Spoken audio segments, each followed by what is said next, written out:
Well,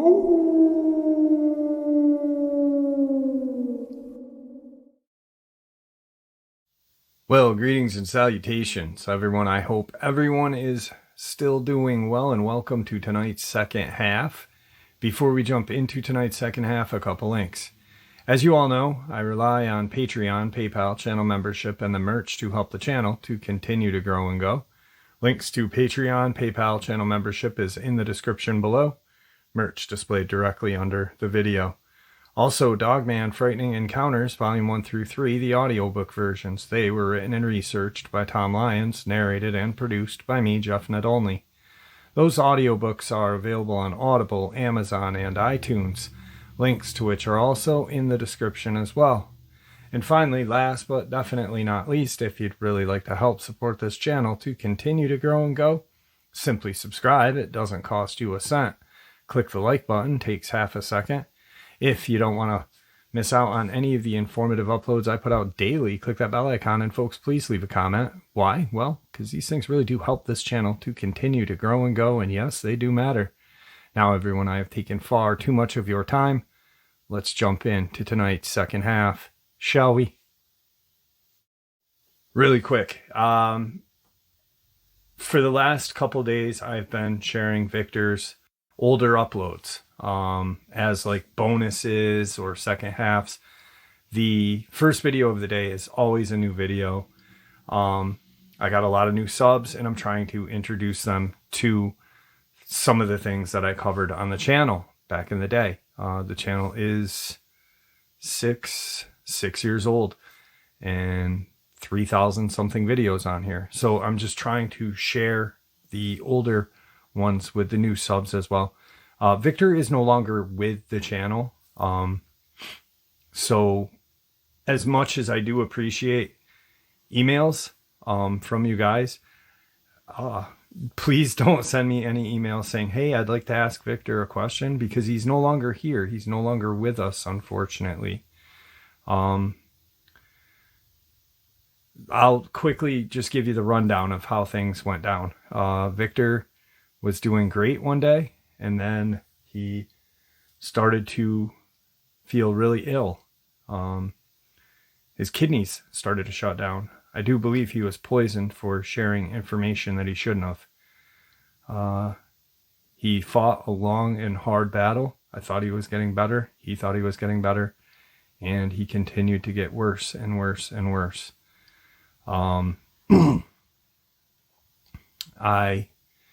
His family knows very little about what he did for a job. They know one of his sons knows less than I do. That's just how he kept it. Actually, one time when Victor was really sick and he was in a coma because of his kidneys, he asked me, hey, tell me what you know about the Alaskan hunt. And, out of respect for Victor, I said, I'm not going to tell you, but I will tell you that your dad did share the hunt, and that is on my channel. So he's missed. He is missed, and I do miss him quite a bit, and I know a lot of you guys do as well. So let's get into it. Victor, how are you today? Hey, I'm doing well today after some rest. You sound a heck of a lot better. Well, thank you. So, like we said, and we had been talking, you've got the incident report, and this way you can go exactly how everything was instead of right off your memory, being completely exhausted coming back from a hunt and a couple-hour helicopter ride. So the floor is yours, my friend. Okay, thank you. Yeah, what I'm gonna do, I'm just gonna read this off of the report and not leave out any of the facts. Get it all in order, and maybe it'll make more sense to people this way. This was, like I said before, it was Mallory Swamp Wildlife Area, Lafayette County, Florida. We'd flown into Branford, left Branford, Florida in It's about an hour drive to the west to get to the Mallory Swamp. And where we got to was the actual place was off of a road known as Gunner Road. And there's you turn right on a gas line road. It's not paved. It's just, where they dig in the gas line. It's got a gas return at the end of it, and it's like a cul-de-sac. It's got a big turnaround area, and that's where these groups of people was at. First group of people that was there was Henry, Eugene, and Frank Seisman. His three brothers. His age 33, Henry being the oldest, Eugene the middle at 52, and Frank 30. They arrived on December the 26th. Next to arrive was Bob and Mag Hammond. Bob being 67, Mag 66. They had been coming to this location for 10 years and didn't think that anybody would be there. Their daughter,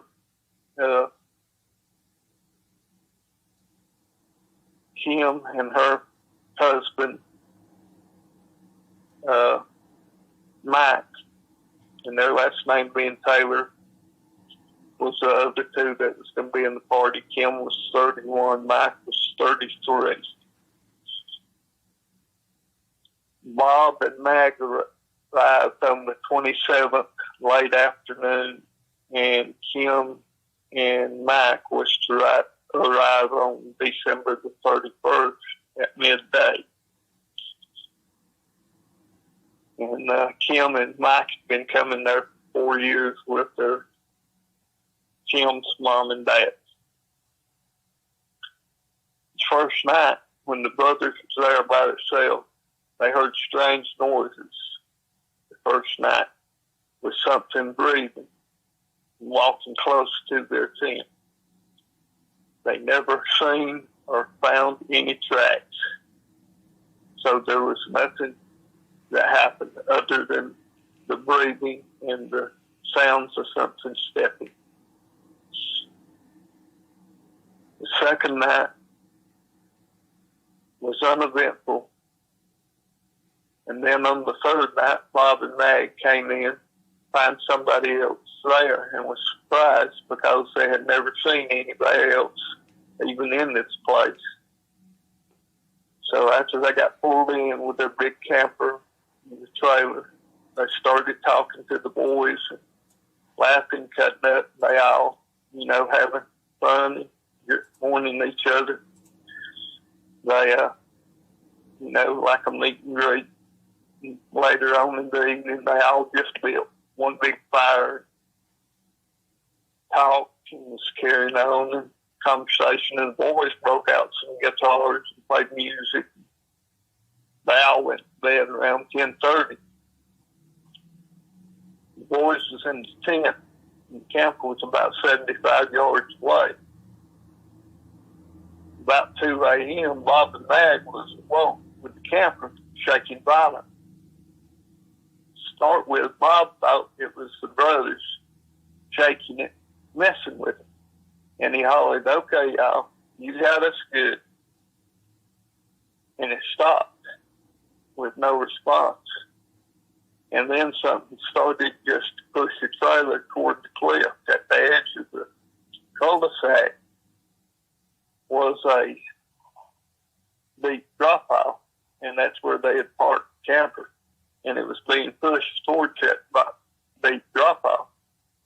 Well, Mag started screaming, and Bob started hollering.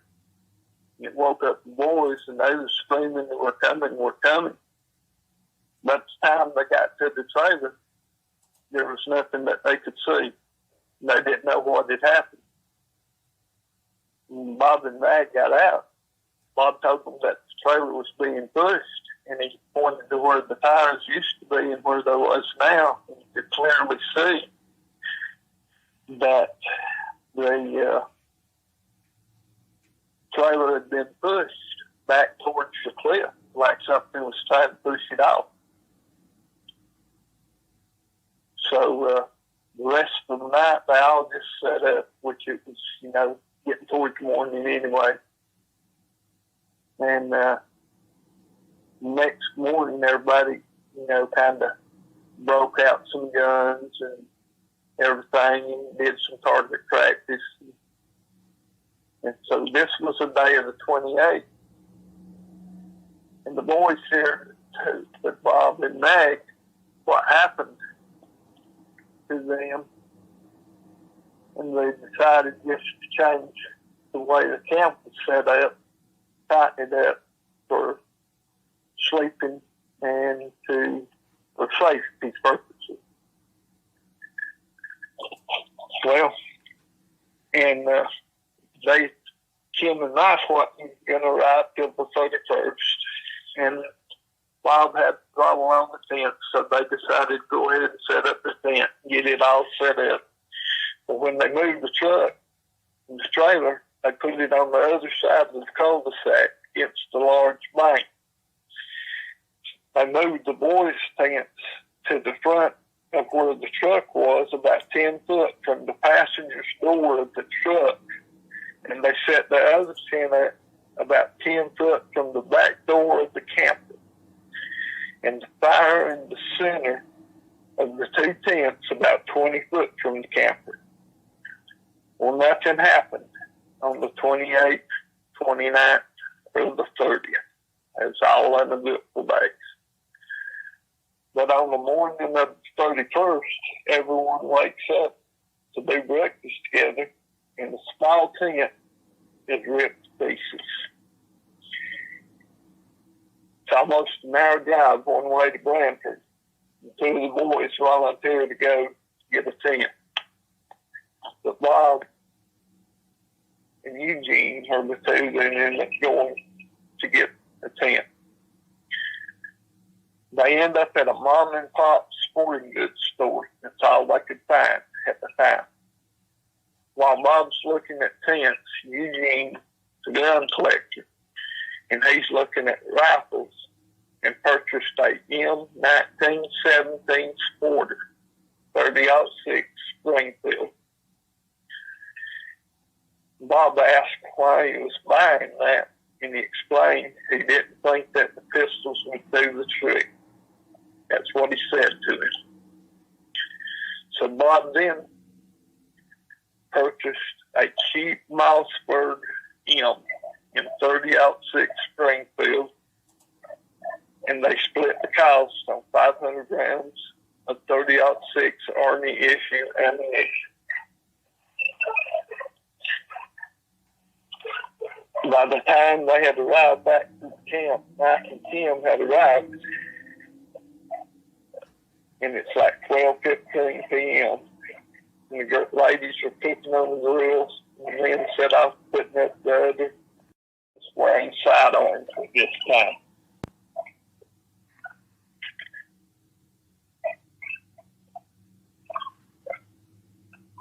Mike's brought along a 308 Winchester rifle that he uses for deer hunting, and about 40 rounds of ammunition. And then they're talking over where the camper had been pushed and was looking around for prints, still looking for prints and things. And all the boys and Bob were up there looking where the trailer was sitting, and Mike, he's down 30 or 40 feet away from there, looking, trying to find tracks, and does, but he doesn't recognize them. So he calls the others over, but no one knows what the tracks are. And while they're looking at them, discussing them, the ladies holler for them to come eat, and then go up there to eat, and then they forget about the tracks. They all have some fireworks that they're going to set off that night. And then it starts to rain, sprinkle, and it mists, rain. And it quits and everybody comes out of the tents and everything. And it's about 6 o'clock when they come out of the tents and they decide to start cooking supper and decide to set the fireworks off about 10:30. Set them off.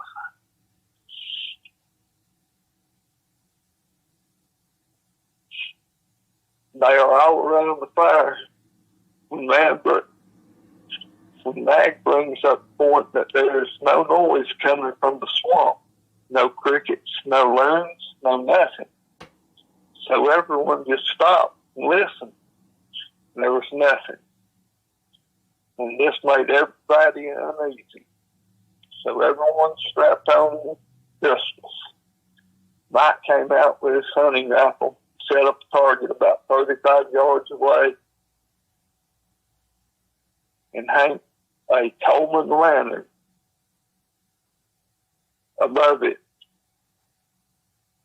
so he could see clearly sighted in. Then Bob and Eugene got theirs out of the car and did follow suit and shot at the target and got it to where they felt good shooting them. All the men and women were at the tailgate of the truck when they all heard the same thing, the screech. When they all turned, they all seen the same thing. Something running through the brush, holding the lantern, then throw it high in the air and scream again like it had been burnt. They watched the lantern land and burst in flames. And whatever it was, continue on, hollering as it went. Henry and Mike went to retrieve it and did. Once they got back, each person decided to go ahead and light their fireworks for their displays. And then it's a list of each one who went first and all, Kim, Frank, and each one in the order that they lit and the time that they got done with their fireworks display. So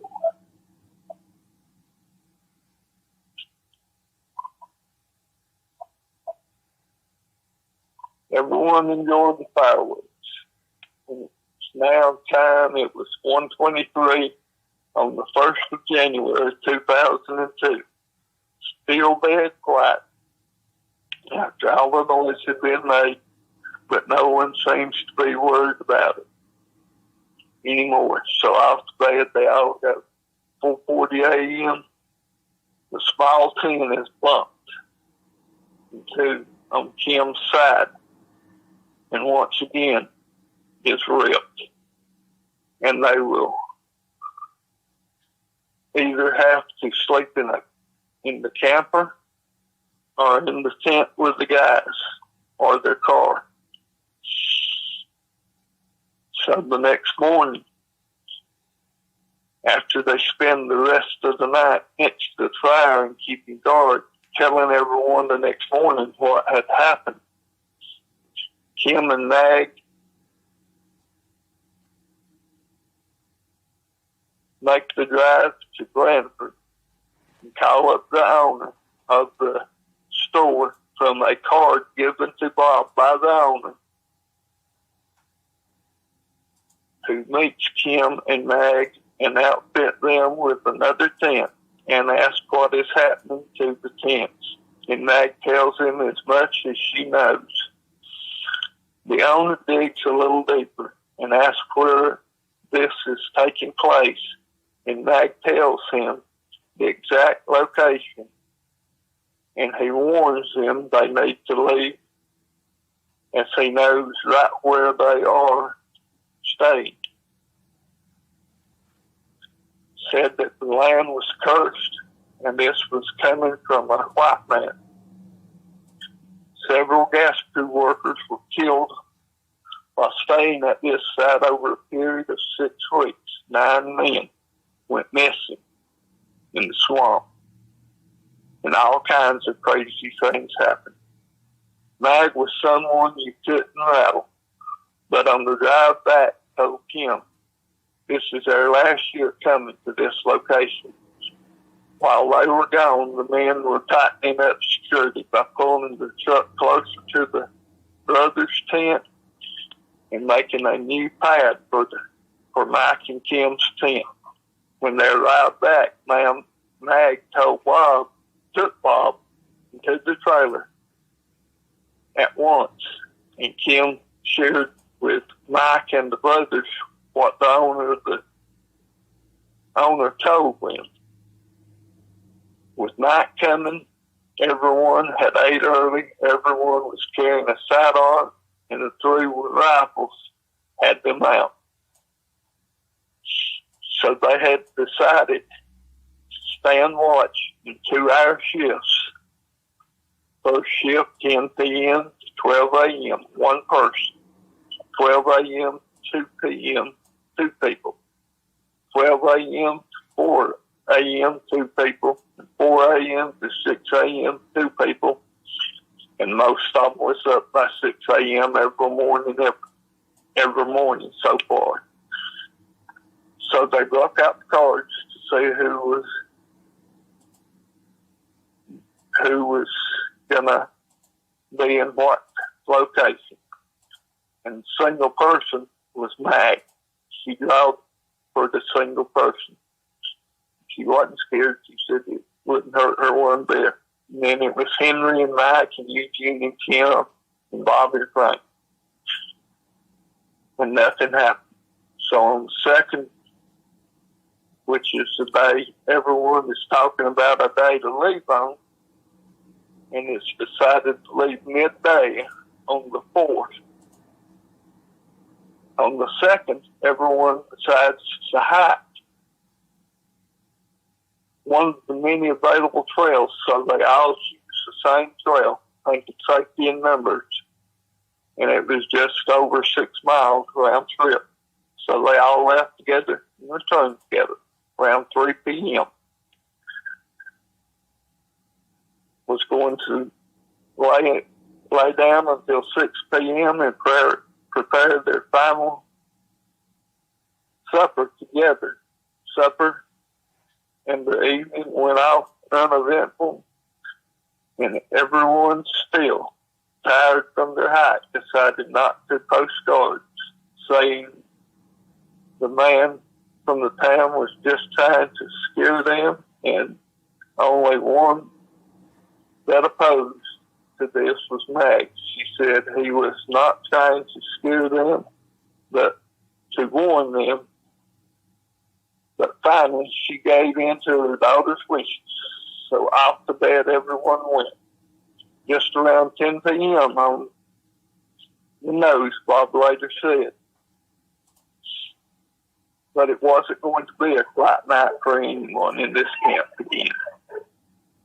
They had all gotten used to Henry's snoring because of how loud he snored. He had started, and everyone seemed, he had started, and everything seemed to be quiet and dark. And Mag was looking out of the trailer windows and thought she was seeing movement at the edge of the firelight. And they just put her off and said it was an overactive imagination at work. Mag just could not shake that feeling that her eyes was not playing tricks on her, and her unease kept her awake. That and Henry's snoring going on. Finally, her age was catching up to her, and she, looking out the window, was not producing any more figures. And one last look at the clock, 2:12, and she was off to sleep. Shortly thereafter, the scream started to the east of the camp. It had even woke up Henry, one of his brothers. He and Mark were the first two out of the tents, and then Kim and the rest of the brothers And then Mag and Bob, no one said anything as their screams came closer and closer. You could tell they were, whatever was making the screams was just beyond the light. Now everyone huddled under the awning on the camper, whispering what to do. So after a couple of minutes, they decided to move forward, guns ready, and 3 of the 7 would shoot blindly into the darkness and see what this produced. This was Mag's idea.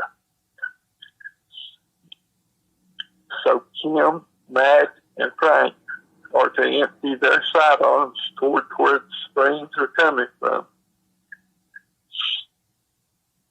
And if any charge them, the guys with the rifles could knock them down early.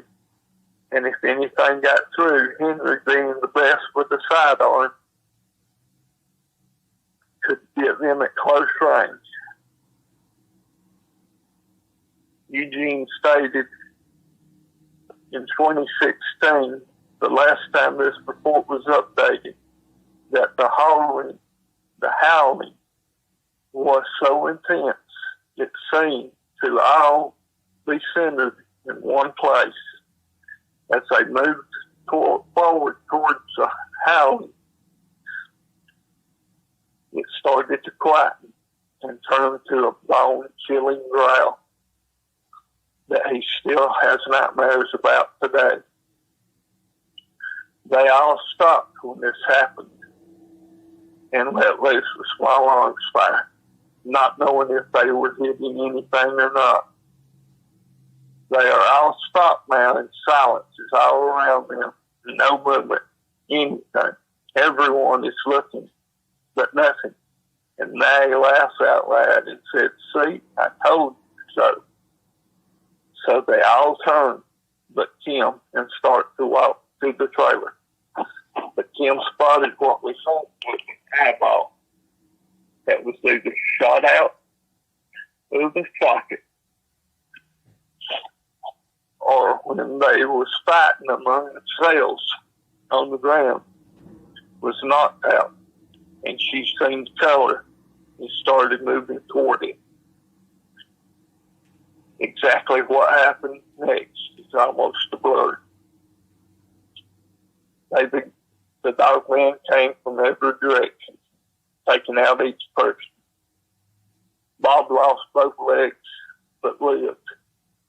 Mag suffered scrapes and bruises, but was never right in her mind again. Bob lost his right arm below the elbow and his right ear and his hearing.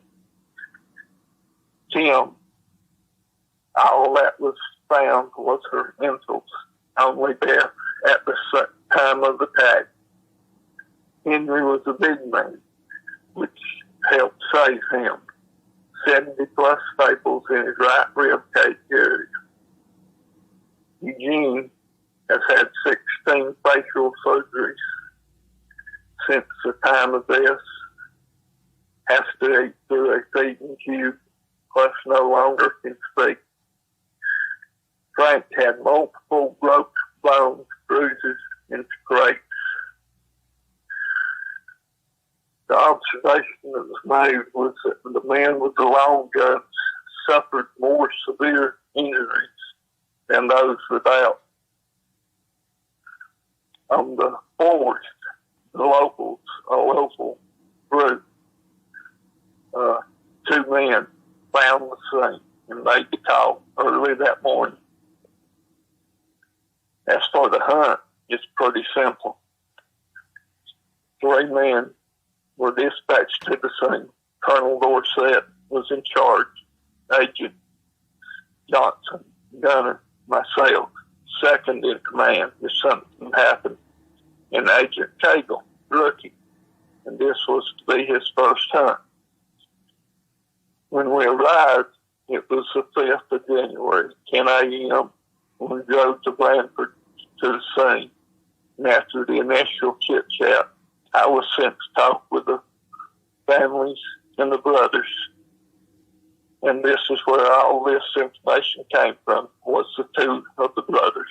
No one ever, after these injuries, after they healed, chose to make a statement. So by the time I arrived back to the scene on my 6, the vehicles were gone. The place looked like no one had ever even been there. The deputy opened his trunk, and two Florida Highway Patrol walked up as I was putting my pack on and asked if I could, how I would find my partners, and I told him I would track him. He laughed and said, in a swamp. I said, yes. I'd been on their trail before I get out of sight or 10 minutes. I know for a fact that they're both here yesterday, and he said that he watched them leave, and I said, well, you could help me out, tell me which direction they went or headed. He said, well, if you can track them, you can track them. And I said, okay. And he said, I got 20 says you can't find their track. And I said, well, I'll take that. And I handed him my 20. I told him just to hold on to that. I said, just in case I'm wrong. And I started to walk away, and I started to walk around the cul-de-sac like area down there. After about, I don't know, 40 yards or so, I dropped off, and I found the colonel's footprints. And I was on it, you know, so it was easy. And as soon as I done that and started up the next little rise there where he could see me and I could see him, you know, within holler distance,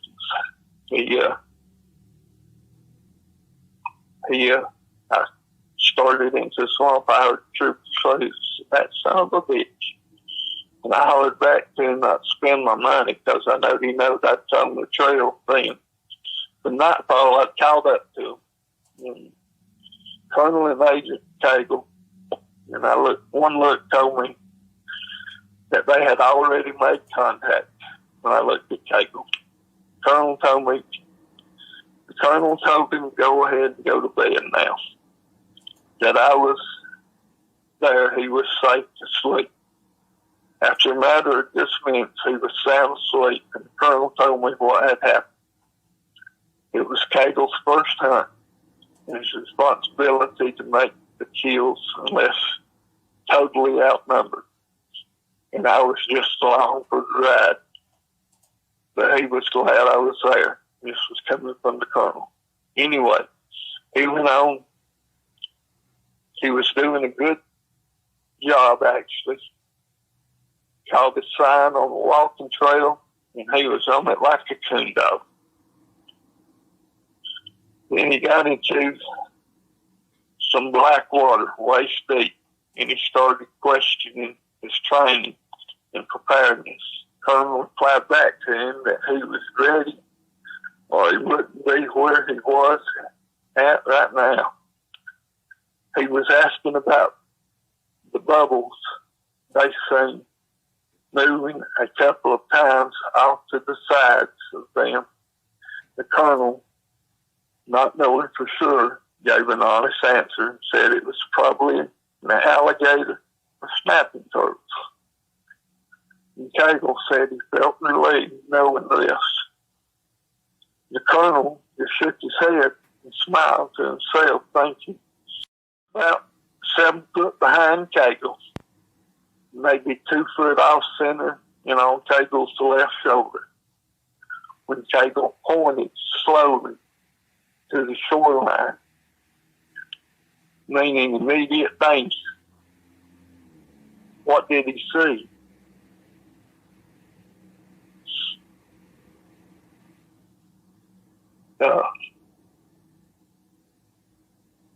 There was bubbles 5 feet in front of Cagle, but now Cagle's full attention was on the shore, pointing and twisting his fist back and forth towards the shoreline. But the Colonel was more focused on the bubbles straight in front of Cagle, 5 feet from him. The Colonel realized he was going to have no shot. When he started to say something to him, it started to raise up out of the water. And he heard the water dripping and hitting the water next to him. And he slowly turned and raised his head and looked into the eyes of about a 8-foot dogman. And he froze dead in his shoe.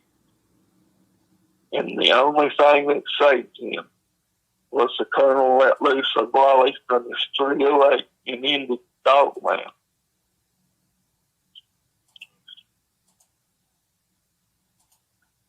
And what he had seen was a much smaller one that was drawing his attention off to the side. After the colonel had shot, he seen it running away with a much larger male fleeing from the scene. But he was unable to pursue on account of the shape Cable was in. So he decided on a plan of action that night. He decided to get Cable to dry land and wait on me. After we got there, we drew cards to see who would get Cable out the next morning, and the other would pursue the other two with the hunt. I lost the draw, a 9 to a jack, so the colonel was to continue the hunt, and I was to take Cable out. The next morning, Cable wanted to continue. He wanted to go back to where the mid-sized Dogman was killed. He wanted to see it. Just as we arrived to it, he throws up his fist. He's on point. He holds it up with one finger. I'm in the rear.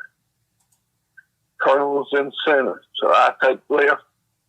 Colonel takes right. We see him raise his rifle, and pow, one shot. And the little one is dead. He has killed the monster.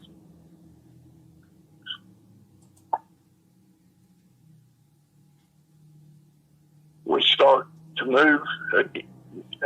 The colonel gives me orders to take him to a pre-planned destination, A, and then give it back to Agent Cable. When we arrived, it was right on the walking path, and after maybe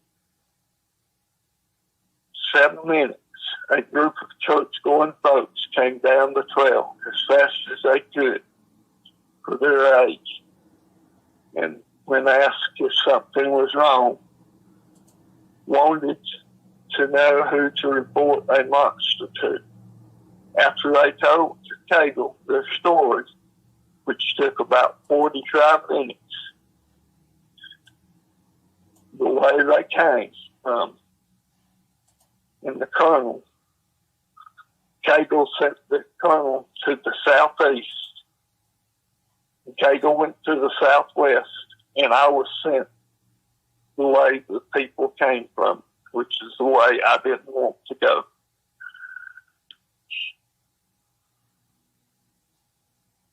I headed off in a yard to get to the point where they had seen it and reached it in about 20 minutes. So not that far, really. And they eased into the water and headed to the northeast, screaming and shouting ensued from the northeast. So I went in behind some heavy overhang and positioned myself and sat down, not moving, just waiting like I was hunting a deer.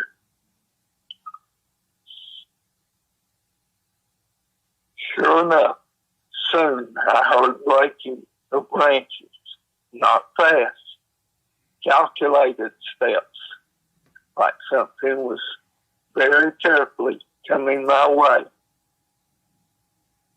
Then I seen a leg, knee down.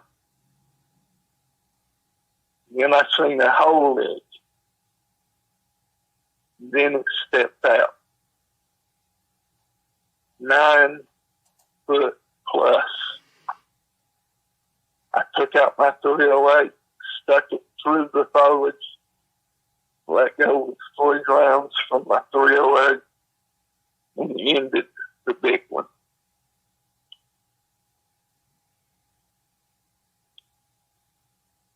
That ended the hunt.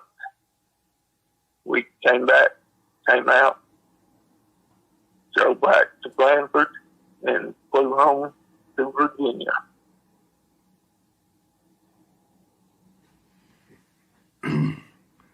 Wow. That was one hell of a hunt right there. I really want everyone to understand that Victor was reading this verbatim from the report. If you guys didn't catch that in the beginning. So that it's more or less doesn't sound like a story. It's verbatim from a report. Yes. When you saw that 9-foot Dogman, I mean, what was going through your head at that moment? At that time, that was the biggest one I had ever seen. I was shaking. I was still a young agent at that point. Okay. You know, this was just a couple of years after my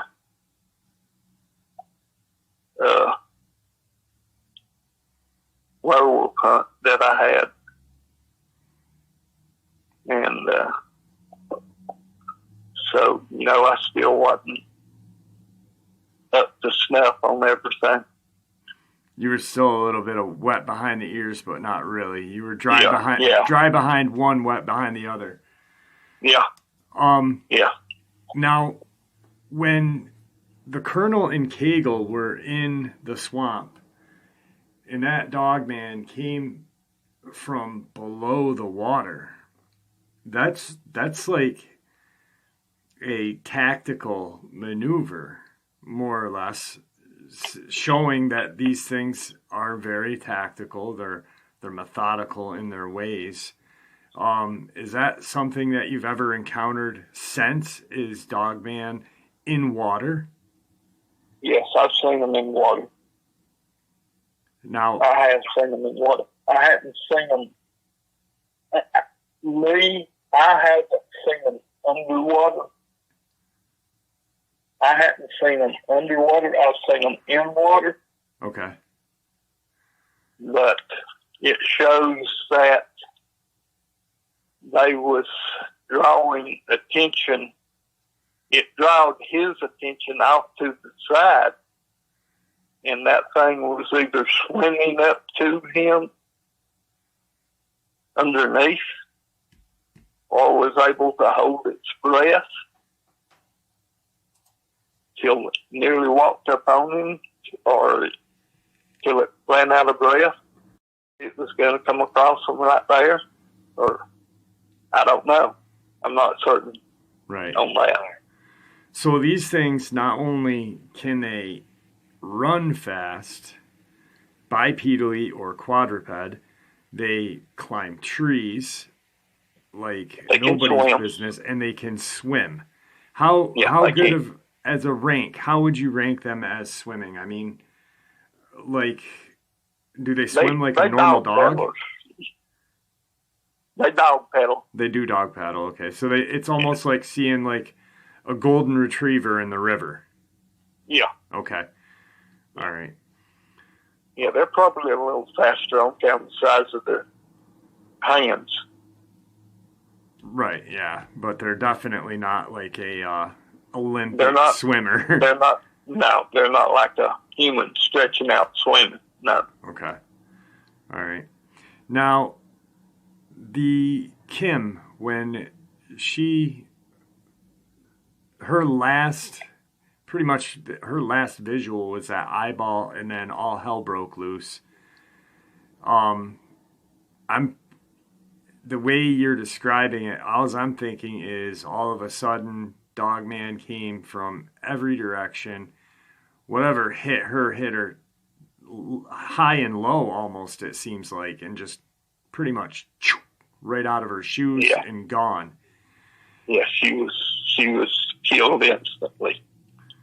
Whatever. There was stomach, bladder. Let me tell you, there was a stomach, bowels, and on. Now, one thing that kind of, I'm glad that you were able to go off the report, because this happened, and then you guys did a follow-up. Like in 2016, you had spoken to them. Now, is that a normal thing that happens? Is that a normal routine that, if I had an encounter today, in 5 years or X amount of time, would someone come back and speak with me about this? Is that something that normally happens?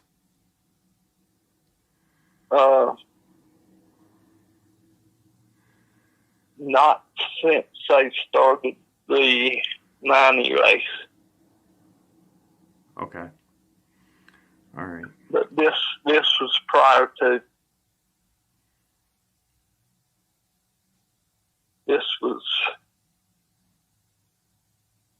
actually about 13 months prior before they started that. It started in February of the following year. Okay. Alrighty. There's something else that I wanted to just on that encounter.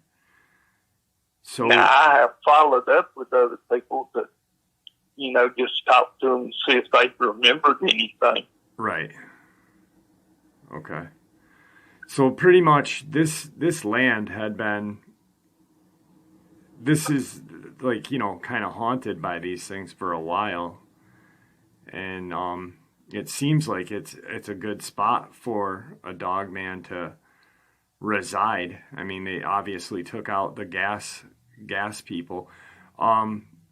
Really quick, why do you think that were you guys notified when the gas attendants got taken out, the pipeline people, or no? No. Okay. So that was just handled locally by locals. All right. And they was all written up as missing persons. Nothing as far as a death. Okay. All right. So, we don't get involved until it's a death. All right. Well, we're almost out of time. I don't want to get into anything else like last night and then have to do an abrupt stop. Yeah. Is there anything that you'd like to say today to everybody now that you're definitely a lot more rested up? Well, I'd just like to apologize to everybody for missing some stuff last night and misrepresenting some stuff last night that I said. It's hard to keep up with all this in my head. I lived it over and over and over and over in my dreams. I mean, every day, every night when I go to bed, I go through maybe 3 or 4 of these hunts just every night. And then have to get up and change my sheets every day that I do get sleep. I'm sweating, getting through it. And if you ever face one of these things, which I pray God you never have to,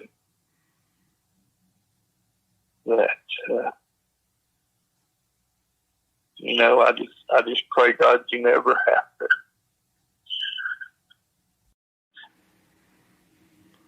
All right, we are definitely out of time. It was great having you coming back. I look forward to talking a little more with you. I know that with everything going on, you're not going to be around as much as before, but periodically it's really awesome to have you back. We'll do a Q&A on this if you want to. That sounds It's good. up to you. That sounds good. We'll get something together and discuss it on the a little bit after the show here, all right? Okay. All right. Thank you for coming on again. All right. Thank y'all. All right, guys. I hope you all enjoyed this second half as much as I enjoyed sharing it with you. A lot of great information from Victor. I really do miss him. I know a lot of you guys do as well. Can't wait to see you all at tonight's live stream. I'd like to thank you all for supporting the channel. Your support is what makes the channel continue to grow and go, and also what makes this channel special. Please stay safe, happy, healthy, and ever vigilant, keeping an eye on our children, our pets, our family, and friends. These creatures are real. They are out there. They are dangerous. Share this information with the people you love and care about, and it may just help save their lives someday. Until next time, never stop asking questions, never stop searching for answers, and God bless.